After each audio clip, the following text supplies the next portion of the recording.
Hello, everyone. Thank you for joining us today as we discuss the advantages and guarantees and energy savings of smart buildings. I'm Rebecca Gilstrap, Strategy Director for Legrand's Data Communications Division, and I'll be serving as moderator for today's panel. Our illustrious panel is made up of Louis Dow, technical leader and part of the IoT business unit for Cisco Systems. We also have Brian Ensign from Superior Essex. He is Vice President of Strategic Account Solutions. And then we also have Jason Finnegan, who is from Legrand and is the Copper Product Manager. Thanks for joining us today, gentlemen. Thank you, Rebecca. Absolutely. So as we have convergence within technology infrastructures, we're seeing greater demands on the building infrastructure and the technology that tenants and owners are wanting to see. So with that, Brian, what are some of the core drivers that we're seeing for smart building design and adoption? Yeah, thank you, Rebecca, and thanks everybody for joining. But yeah, there's a lot going on as we're moving into the smarter building area and the drivers. I think hopefully you're all starting to hear that in your own discussions, your own cities, where you live, your daily lives, your work lives, all that, just because the whole sustainable and smart and intelligent spaces are moving very, very quickly. So you see a lot of drivers, right? It's the people that's in the space. Are they going to be efficient in the space? Are they going to be healthy? Are they going to be safe? All that is tying into it. At the same time, it comes down to utilization of that space and how can we be smarter in making sure you're getting the optimal use of the space, whether it's an office space or whether it's a hospital or hospitality, any of those spaces. So you think of those spaces and think of how people can enjoy themselves in those and want to return there every day, right? And then you really break it down to, the energy cost savings piece of it, being more efficient, using less energy is really key, right? As we look at our natural resources and how do we use those resources and making sure we be efficient about it. And then just really get into the facility management side of it, definitely allowing for more automation, control under one platform, for example, and really start to look at that from a business analytics and seeing how you're using the space, how it's controlled. And then of course, the whole discussion over IoT becoming a normal daily part of our lives today. And I think it kind of ties together. At the AIA show last week, I got to hear Mark Chambers, who's the New York City Director of Sustainability under the mayor there. And his whole world is about a city that is good for the people living in the city, is not a city that's impacting climate change, and at the same time is being sustainable. So all that comes into a intelligent space, a smart space, whatever terms you want to use, a digital space. All that ties into it so we can get the data, use the data, and do something with it. So those are the big drivers, and they're here today. It's not a matter of when, they're here. So you're going to hear a lot from us on the how side of it. But today it's definitely moving forward. So those are some big drivers. Thanks, Brian. Yeah, we'll definitely later in the webinar be diving into those energy and cost savings. Louis will be sharing with us a use case and actually an application case study. And again, the sustainability piece of it is so huge for us. So with that, Louis, what are some of the applications that you've been seeing from a PoE perspective, and what are some of the PoE endpoints that you are seeing gain prevalence in the smart building and digital building infrastructure? Thank you, Rebecca. Yes, what our customers are starting to realize as they start thinking about what actually is going into their buildings is that more and more devices are DC based. Look at a display monitor. It draws on AC power, but there's usually a transformer that transforms power to power that monitor or a computer or your phones. Or if you look at building infrastructure, the same thing's happening to building infrastructure. So if we think about how networking has changed over the years, we draw upon two examples that many individuals are familiar with. The first is what happened to voice over IP. So as telephony became a digital application on the network, the issue for scaling voice deployments was looking for an outlet to plug in this new device, which is, their telephone, but it's really a computer that digitizes the voice. And so PoE was created to allow voice over IP to scale, and originally it was 15 watts. And, I think others will be talking about standards for PoE that, have how they've grown over time. So it went originally from 15 watts to 30 watts, which allowed physical security cameras to come into the network. And, today, most every physical security system or camera is generally PoE based.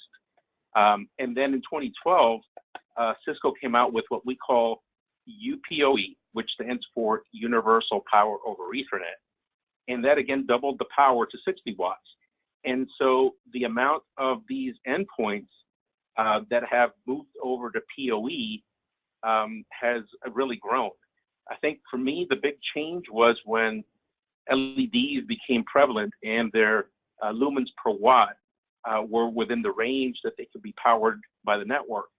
And yes, there's a benefit in convergence of power and control, but the real value here is that now that they're network connected, is that you can start dropping a number of different sensors on the lights.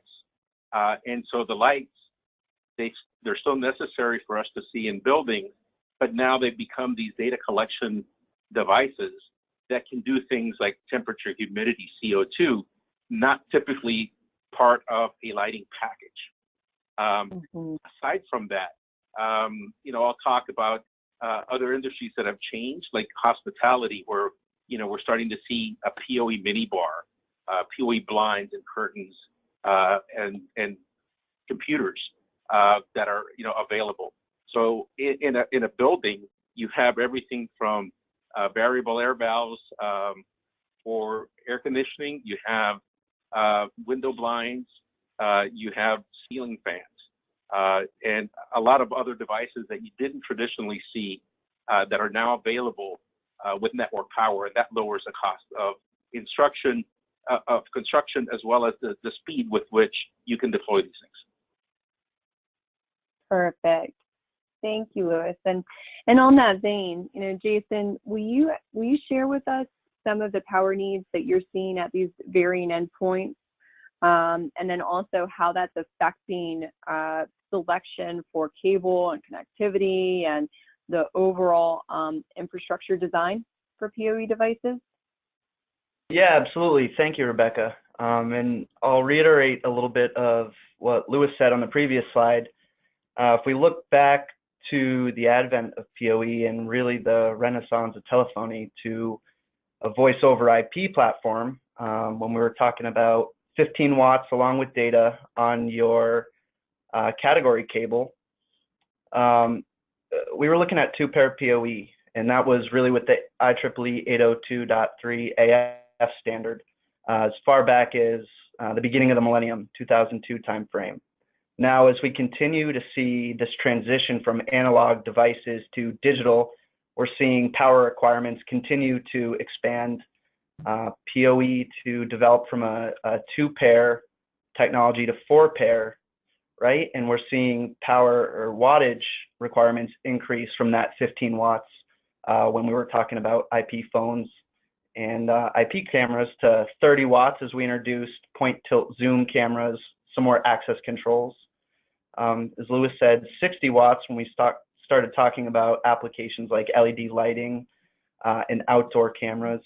And now with the 802.3 BT standard and standards like HD-Base-T, we're talking about really high power, high data applications, or at least high power applications that have endpoints requiring 90 watts.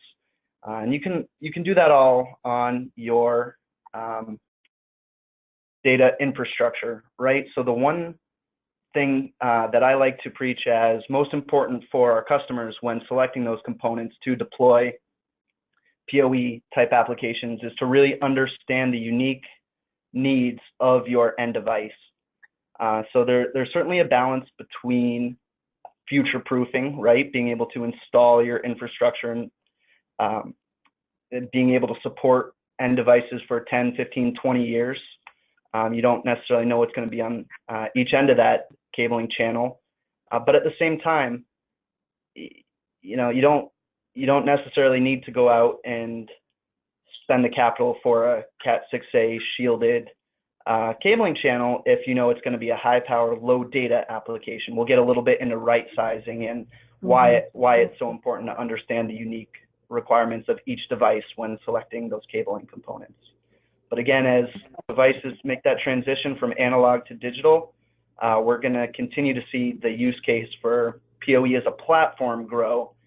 And we'll get into why cabling and connectivity components really make a difference, in your product selection for these applications. Thanks, Jason. Louis, with that, we're seeing a mix out in the market, and with Cisco's UPoE and also with IEEE PoE. So can you enlighten us and let us know, are these devices going to work together? What's the difference? What are some of these application-specific design considerations that you're seeing out in the field? Yes. So the good news is that PoE devices are generally all IP devices, and that's really the magic of the Internet protocol. It's allowed everything from the Internet, forward to be built with the ability to utilize, common web protocols and application program interfaces that allow things to work together. So what we see today is that because the endpoints come from different industries, generally the first step that manufacturers take is to simply power their device and then control their device. It still, in many cases, with their own proprietary IP protocols, but in most cases there are gateways or APIs available for external interaction. So the good news is that they can all coexist on the same network. Of course, network technologies have the ability to segment and microsegment the network if you want to contain traffic. Generally, that's done for security purposes more than other things. So we at Cisco did develop a specific switch we call the Cisco Digital Building Switch. And while we have been powering a lot of these endpoints with 60-watt UPoE for several years now, the typical network switch is one that you would put in an IDF. It's got fans. It's got, it makes a bit of noise. It's meant for IT, enterprise class IT network switching. So we developed a digital building switch that's specific, that is a little bit more ruggedized. It's plenum rated, so it can go up in a ceiling space, and it allows a distributed deployment of switches. So what you're going to see is that we really support three types of deployment models. We support obviously the centralized model with our larger port density switches, Catalyst 3800, 3850 and 9300 switches. We have this new CDB switch that allows us to do distributed deployments, and then customers, depending on their needs, will probably be deploying hybrids, where some devices go back to an IDF closet while other devices are kind of fed in a distributed fashion with that Cisco Digital Building Switch. And by the way, that switch does support daisy chaining and will support ring technologies that some of the traditional building management folk have been using for some time. And so we're going to see this blur of the BMS with digital building endpoints occur. Again, there are APIs, typically, BAPnet. There's Cisco Kinetic as a platform, which is a data broker that allows interoperability, and that's kind of like an integrate once. So partners integrate with Kinetic, and then at their disposal are connections that other partners have already made, rather than having to integrate, system with every other system. And so what you see there on the right of this slide is the OT network, the operational technology network being the building management network, connecting to the IT network. And if we've learned our lessons from other transitions, whether it's voice or video, we know that eventually these things will converge completely. It's in the early days where we tend to keep this physical segmentation just until we have the confidence and sufficient endpoints that allow a true converged network. Thank you, Louis. Thank you. So Brian, as a previous president of Bixby, I really can't think of anybody better to weigh in on the importance of cabling infrastructure and building infrastructure for smart buildings. So will you please share just why these cabling considerations are so important? Yeah, sure thing. You've been hearing from a few of us already on the drivers, and of course the technologies, right, and the products that are PoE enabled. So you think of all these things you're adding on the network, right? So it's a lot more. It's driving a lot more power. It's driving some more data, of course, but definitely the power side of the equation is changing. And the 15 watts, 30 watts, not a big deal, but you get a 30, 60 and higher, 60 to 90, right? It's a lot more power running over a bundle of cables through the connectivity. So yes, it definitely is important. And we need to make sure we're optimized for that. Now, the adages of, hey, will the current cabling work? That's the risk in the whole equation, right? Will it or will it not? And we've actually seen a case where standard Cat 6 was installed already. The lighting vendor was connecting up to it through the Cisco switches, and the lights would just not function properly. So we switched that out with a cable that is optimized for PoE. In our world, we refer to as PowerWise, or in the National Electrical Code, it's referred to as LP listed cable. And so that's been optimized more for power applications, and connected that into the system, and the lights took right off just fine. So it's really you start looking at it from a risk management perspective from there. But not only on the operation side, or the is it going to work side, but also on future proofing, right? So you start thinking about what you're doing today. You go back a year ago, there was a lot less products running PoE or DC voltage products that we can hook to the network. There's a lot more today. So you think a year ahead from now, what other stuff can we do through the network, right? So it's just going to keep going. Lewis and Cisco and all those folks are just going to keep pushing more and more over that network, which is fantastic. So we want to make sure we're ready for that, right? So as we go beyond the possibility of 90 watts at some point. So we want to make sure we're putting in there. Plus, if you think about it, if you think of lights as the example, you have a bundle of cables interconnecting, right? So we need to connect from the switch to our devices, or to the gateway, or to the decentralized model of a gateway or a node. We need to make sure that we're managing that power, because if you have a bundle of cables, whether it's 10, 20, 40, 50, the higher, or 100, or even some studies are 192 or 216, that's a big bundle of cables. So as those cables are powering lights, for example, lights are on, you get power running through there. Lights are off, the power's off. So there's going to be that cycling. So as the power's on, any electrical engineers out there you got a voltage drop, right? So as that DC voltage, the PoE voltage moves down the length, it's going to have a voltage drop, which converts to heat. So those cables, depending on the cables, will heat up more than others. Standard category cables will definitely heat up more than what we refer to as power wires or LP cables, because they're optimized for that. Gauge is big, and the size of the cables and the material of the cables all combine together to make that optimal. So in the general sense, LP listed through the National Electrical Code, -LP for limited power, that's going to show the amperage rating, and then that's what that's rated for. And the materials are more optimized to handle the differences in temperature swings. So you want to be able to mitigate that and minimize that. And more than happy to dig in more further to that, but we just want to make sure we're interconnecting these devices and using the proper cabling to do that, so we can minimize our temperature increases and also be as efficient as we can be in getting the power there from one end to the other. So there is some definite design considerations to keep in mind. Mm-hmm. Great, Brian. Thank you for that.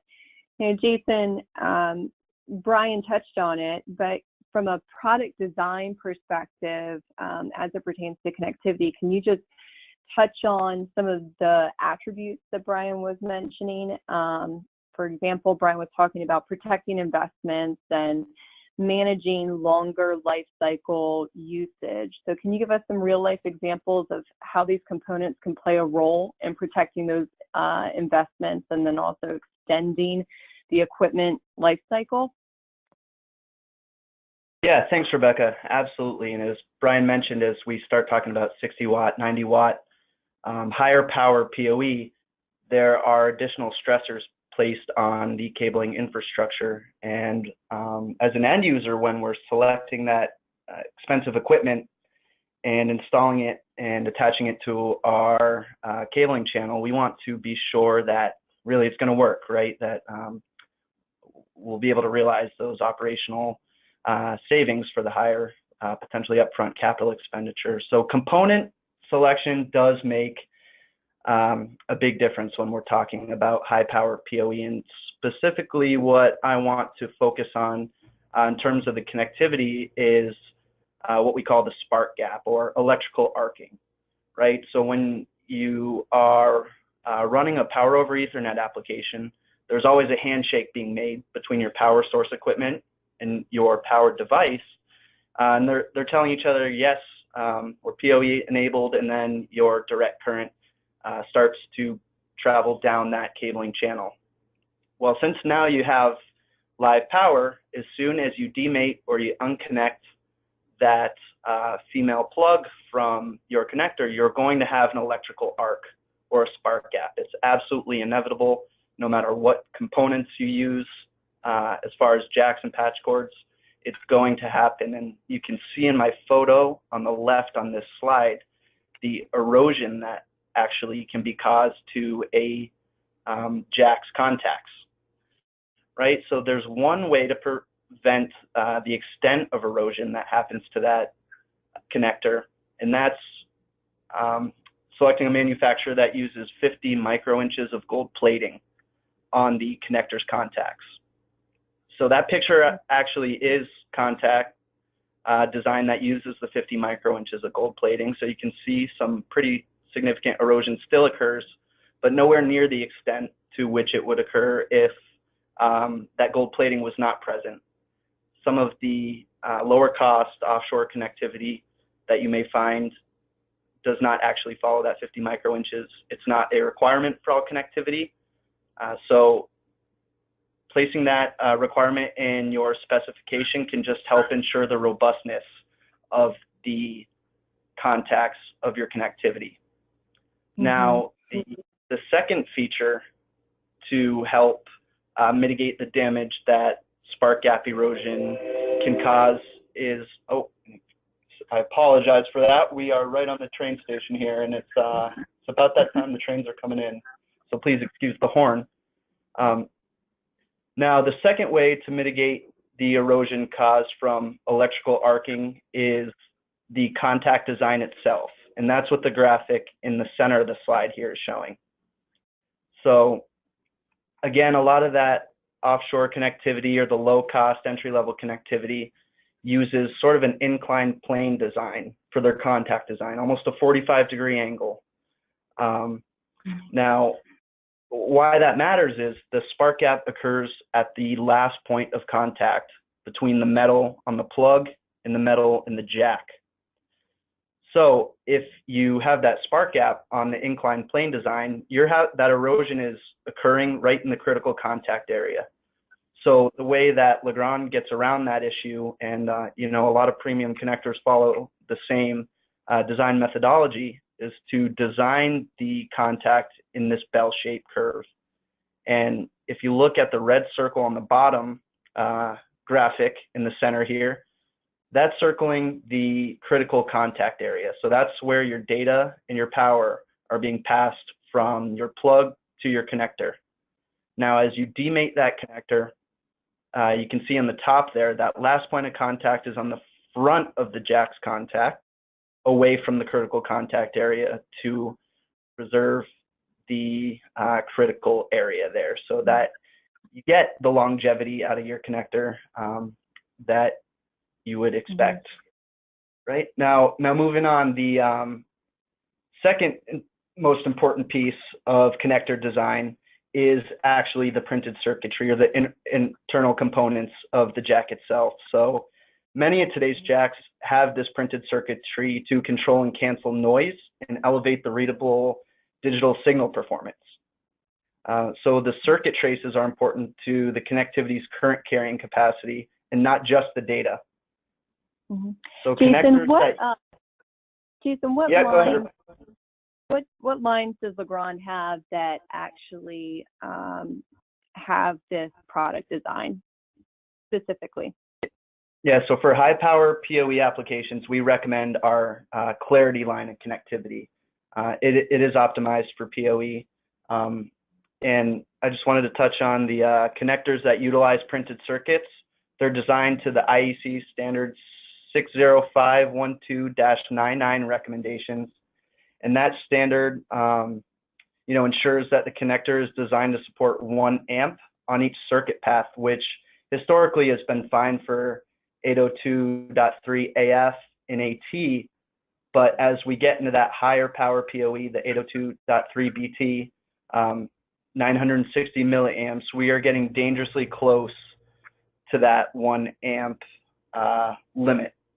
So again, Legrand's Clarity connectivity, we've tested it all. It's all designed to handle at least 1.5 amps per circuit path, which helps future-proof for those emerging devices to be able to withstand those stressors from high power PoE and extend the usage life cycle of those components. And an example of that would be the high density jack that's shown on the slide, correct? That is correct, yes. Great. So with that being said, Jason, I know that you just launched this right sizing graphic at Cisco Live. Can you just walk us through a little bit of the detail of it and the background? Yeah, absolutely. So this infographic is actually tailored to a high power, low data application like PoE lighting. So 60, 100 watts and 1 gigabit per second or less. And I mentioned earlier that it's important to understand the end device's unique requirements and select your cabling components based on those requirements. It might not always be the wisest choice to select the shielded Category 6A cabling channel if it's not necessary, and PoE lighting could be one of those applications. So starting in the top left there, if we look at just our component cost, and this is using Legrand's Clarity HDJ connectivity, and Brian mentioned the PowerWise or the LP cable. That's a 22 gauge, 1 gigabit cable. Selecting those tailored components can actually save you 35% upfront on your cabling infrastructure. And beyond cost savings, that optimized set of components actually has benefits from energy efficiency to heat dissipation and direct current resistance headroom. And I'll go through that a little bit. Brian hit on the wire gauge size point earlier with the PowerWise cable or the LP cable, and the fact that a 22 gauge or a thicker wire gauge is better suited to handle the demands of high power delivery. So that thicker wire does a better job delivering the power from the power source equipment to the power device because the thicker the wire gauge, the less attenuation you get over the length of your channel. And that attenuation or the power loss does translate to heat. So because you're getting better power delivery, if you look at this heat dissipation thermostat on the left side of the graphic here, you can see that PowerWise 1G plus Clarity, we measured at an 8.5 degree temperature rise. Now, if you compare that to a standard Cat 5e channel, you're getting almost 8 degrees less temperature rise. And then I wanted, sorry about that, Jason. I had those slides mixed up. So, Louis, we're covering the cable and the connectivity decisions that are impacting performance, but can you go over some of the regulatory movement that we're seeing happening and how that's actually impacting the design considerations?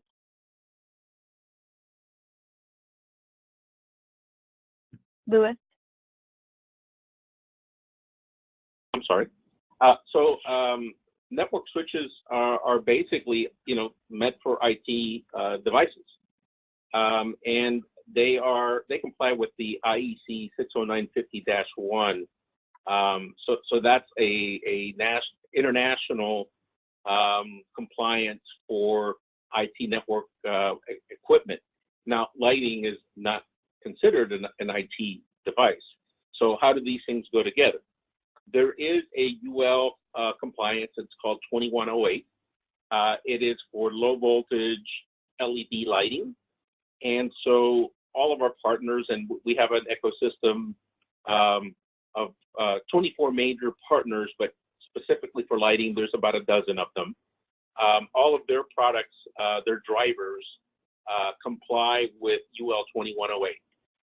And so light fixtures have a driver. That's basically how lights get their power. Without it being PoE, there would still be a driver. It's just an AC to DC transformer. And then, of course, there would be some sort of driver there necessary for controls. So that's for general lighting. Now, buildings have a safety to life aspect.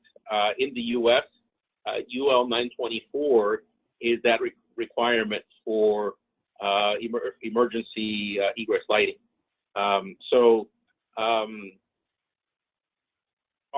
There's two ways of doing that. There's a unit-based approach where you put a battery in a luminaire, and of course there is a requirement for a minimum luminosity to illuminate the path out of a building. The other method is to centralize that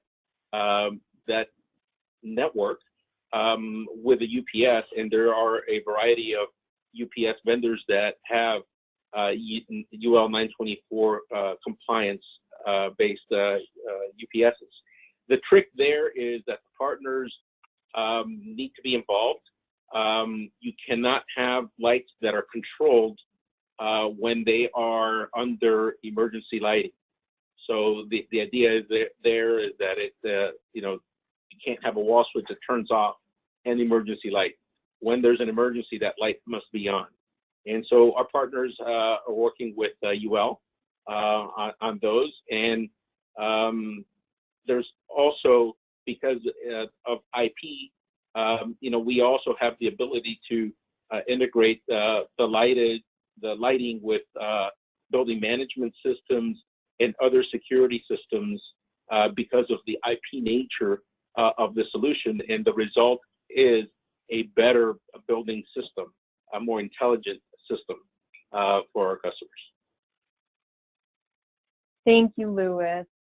So Brian, can you speak to the involvement of Cisco and Legrand and Superior Essex, and how important these industry standards and code governing code bodies are, and then just also highlight when we can expect to see the IEEE 802.3 BT or PoE++ standards being ratified?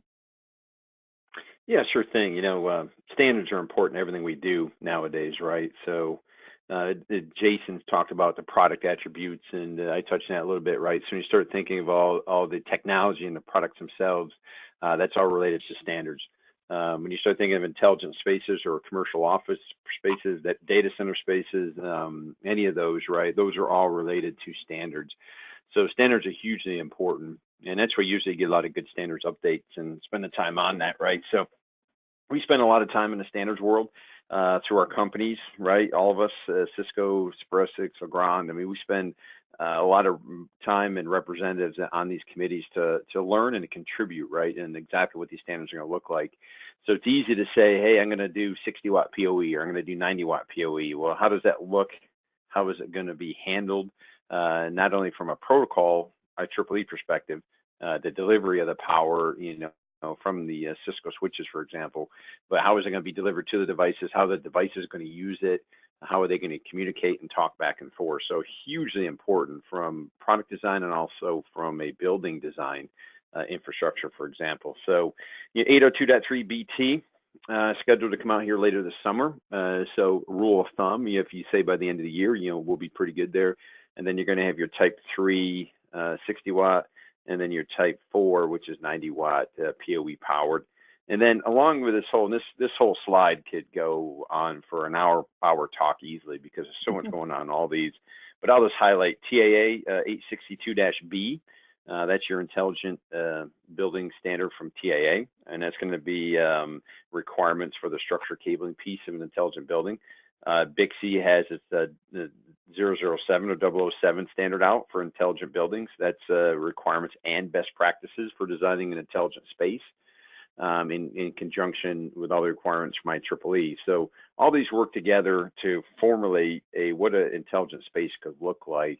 And then you just fold in HD-based-T for your audio video applications. They're running 100 watts of power already or close to it. And then you do the Ethernet Alliance for energy efficiency. Again, the name of the game is how efficient can we deliver the power. And of course, what Cisco is doing to get today 60 watt power out. And I'm sure, right on the heels of that will be the 90 watts of power. And then the NEC for your LP listed cables.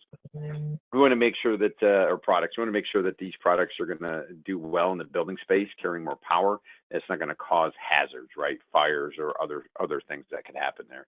So all these groups are working really much in conjunction and together to give the industry the best practices and also design, installation, and products that's going to meet the intelligent spaces requirements. So a lot of great things going on in the standards world, and we're heavily involved for sure.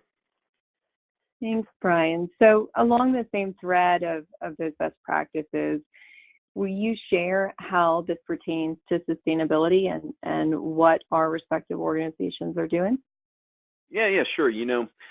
A lot of talk in our world today about sustainable, the use of energy efficiency, climate, right? New York City's rule of thumb is, 1.5 degree temperature change. You got limited to that. And also the wealth or the health of the people in the space. That's also very important. So there's a lot of movements out there today on the sustainability side of the equation.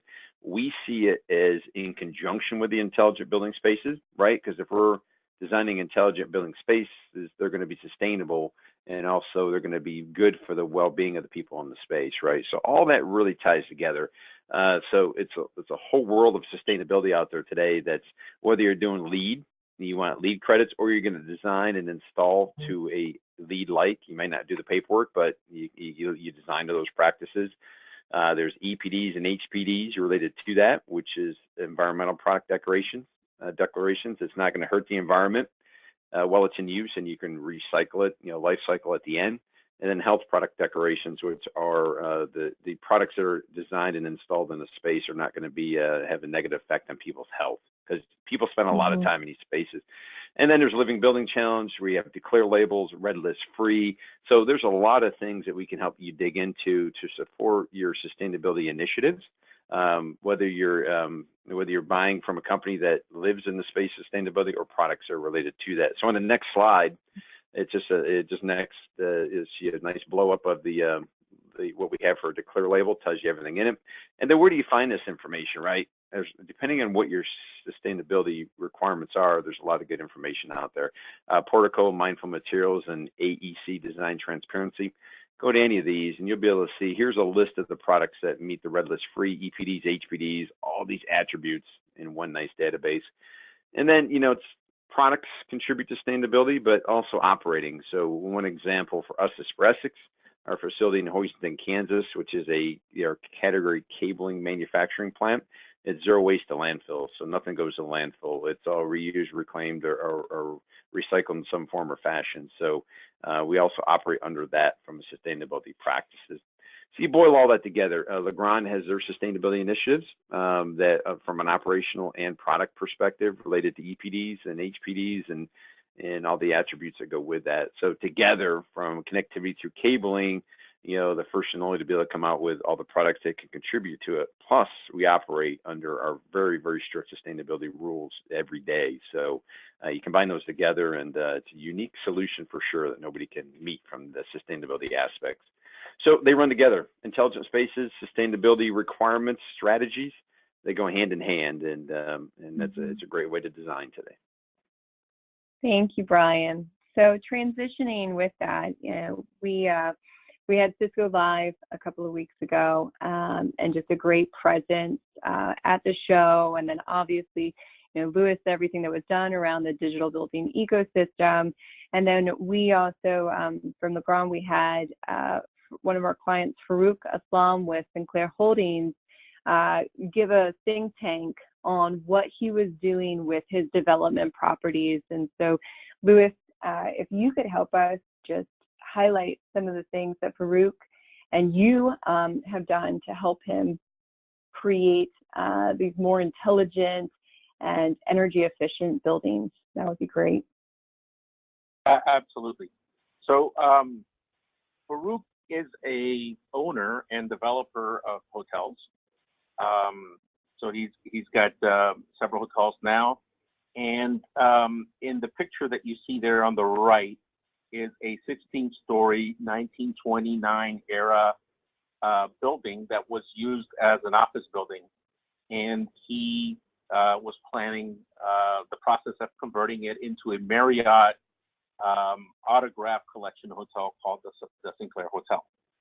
The building on the left is an 8-story office building that he operates as well.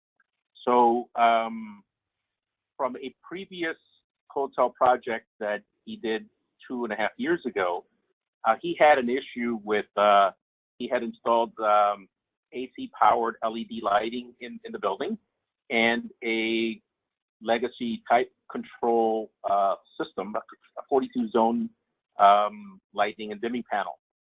And after the building was brought up, the building, the lighting control panel was not working as desired. And so there were finger pointing between the lighting control panel manufacturer and the electrical contractor. The bottom line is that in order to address the problems, his hard rock ceiling would have to be torn out and replaced, and nobody wants to go through the cost of doing that. So as a lesson learned from his last hotel, he started a quest to search on a new approach to lighting. And he was looking at low voltage lighting solutions, but just low voltage without IP and networking capabilities didn't seem to him that would be scale and would provide the right approach. So he did a search and he found an episode of TechWise TV from Cisco out on YouTube. And there I was talking about PoE lighting. I think we called it connected lighting at the time, or the digital ceiling. And he found me, and we went through an approach to understand how the technology worked. First, it started with a proof of concept in a conference room, and so what he did is that he had tenants in that 16-story office building, and he was renovating the building next door. That building next door is a 1923 building, originally built without air conditioning. So it did have a chilled water plant at the top with HVAC, obviously over time, but he really needed to gut that building. So he took 3 floors, which he would use to move the tenants that were in that 16-story building over to his office building. And that would be his learning approach to determine if this technology was suitable for the hotel. At the time, that new Cisco digital building switch was not available, and so he used traditional enterprise class 3850 switches in an IDF, and he wired all 3 floors for PoE lighting, and he loved it. He thought that it was very, very efficient. It gave him granular controls. It allowed him to have software controllability so that he could rezone parts of the lighting system. But ultimately, it was cheaper to install than the original, than a traditional lighting system. So he's continued to renovate that 1929-story building. Today, there's a CVS drugstore down in the lower 2 floors that just opened up. He provided the LED lighting as part of that infrastructure. He has also fitted out a data center on one of the floors, which is his data center, and he's going to use it as co-location space that he can rent out. And there, in both the CVS and in that space, he used the new digital building switch, and he found that to be even faster and cheaper than the previous centralized deployment of the lighting. And so for the hotel, he's taking it to the next level. He's doing all lighting, internal and external, and including those high lights that you see up at the top. There were 500-watt halogen lights being replaced with basically a 45-watt RGB PoE light. But beyond lighting, he's bringing in the mini bar. He's bringing in PoE door locks. He's bringing in motorized blinds and curtains because it is a luxury property. And in the bathroom, there is an electric mirror with an embedded television. That television is PoE powered. And because of all the connectivity, he's also able to connect the shower valves. Those are not PoE powered, but they're connected so that you can do presets based on loyalty application and things of that nature. So he's really taken this building to the next level. And the gist here is that the network has become the 4th utility in the building, because every time you add on a different type of device or system that you want to connect, it's just an incremental cost.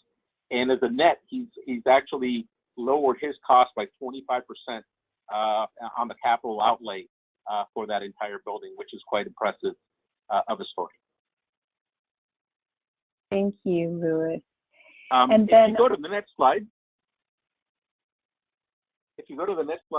Rebecca, I believe we have a chart of his energy consumption from his office building. So that was his first deployment. And so you see there on the left, you can see pretty much a decline over the prior year as the lighting was brought in.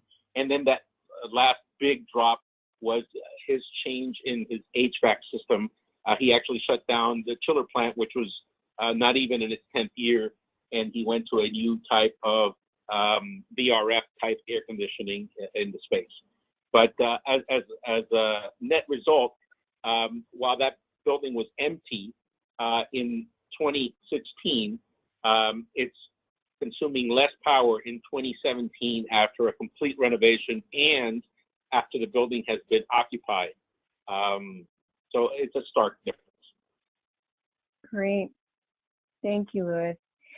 And Jason, we had spoken about it earlier, but while we were at Cisco Live, we actually launched our Encompass Smart Building Warranty. Would you do me a favor and just touch a little bit on that Smart Building Warranty and how Legrand and Superior, Essex, and Cisco are working together to support smart building projects? Yeah, absolutely. Thanks, Rebecca. So yeah, at this year's Cisco Live, we did launch our Smart Building Warranty as the new level of our Encompass system warranty solutions. So essentially what we are guaranteeing is power delivery and power efficiency over a channel. So the Legrand Clarity connectivity is eligible for that warranty, as well as the Superior Essex cable. We rate our components up to 100 watts. Everything is ETL verified and approved. We have test reports published that show the testing that we did, both at ambient and elevated temperatures with no electrical load and with 100 watts. So we do guarantee that power efficiency over a 100-meter 4-connector channel in a worst-case scenario, as well as publish direct current resistance on balance measurements. And we also show how the power delivery impacts the data, or rather that there is no to minimal impact on the data, even at 100 watts in an elevated temperature. So that is all part of our Encompass system warranty now, backed up with installation guarantees and product guarantees.